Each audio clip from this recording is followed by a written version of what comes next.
Berpulangnya pahlawan kemanusiaan. Jumlah tenaga medis yang meninggal selama menangani COVID terus bertambah. Mereka bekerja keras melawan pandemi, mengesampingkan kepentingan pribadi dan kemanusiaan. Kematian tenaga medis tersebut berkaitan dengan kebijakan pemerintah dan kepatuhan masyarakat terhadap protokol kesehatan.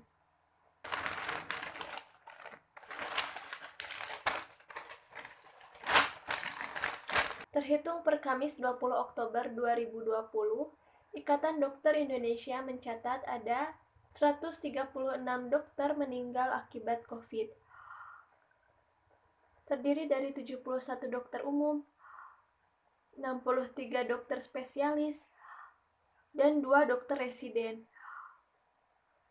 Tersebar dari 18 wilayah provinsi dan 66 wilayah kota atau kabupaten. Padahal tenaga medis yang menangani tidak hanya dokter saja. Ada perawat dan bagian-bagian lain yang menjadi satu kesatuan tim medis. Hingga 10 November 2020, tercatat 323 tenaga medis meninggal. Tenaga medis merupakan aset negara. Bila nyawa tenaga medis terus berkurang, maka penanganan pandemi akan semakin sulit. Terlepas dari angka-angka, setiap nyawa yang hilang tidak dapat tergantikan oleh keluarga yang ditinggalkan. Jumlah kematian tenaga medis yang terus meningkat, indikasi bahwa pemerintah dan masyarakat kurang berempati pada perjuangan mereka. Bila kebijakan tidak dibenahi, serta kepatuhan masyarakat terus menurun, berapa banyak lagi tenaga medis yang harus gugur?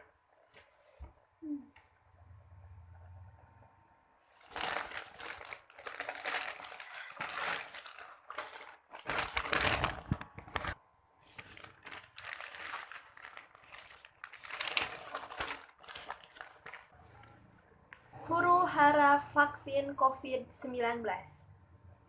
Satuan Tugas Satgas Penanganan COVID-19 pemerintah dan peneliti seharusnya berkoordinasi dengan baik dalam menyampaikan informasi ke publik. Pertengahan tahun lalu, kita sempat mendengar bahwa pemerintah menjanjikan vaksin pada November 2020. Sementara penelitian dan percobaan vaksin masih terus berjalan dan belum dapat dipastikan pengaplikasiannya ke manusia. Publik diombang-ambingkan. Organisasi Kesehatan Dunia atau WHO sampai saat ini belum menganjurkan pemberian vaksin karena memang penelitian terhadap vaksin belum juga usai. Hal tersebut dibenarkan oleh juru bicara Satuan Tugas Penanganan COVID-19, Iku Adisasmito. Ia meminta masyarakat untuk sabar menanti vaksin COVID-19. Pemerintah mungkin bermaksud baik, menyampaikan janji soal vaksin agar masyarakat tidak panik. Namun, penyampaian informasi atau janji ke publik tetap harus berdasarkan fakta di lapangan.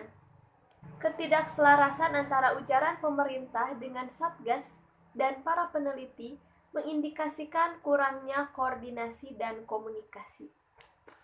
Benar ini, salah. Menunggu vaksin.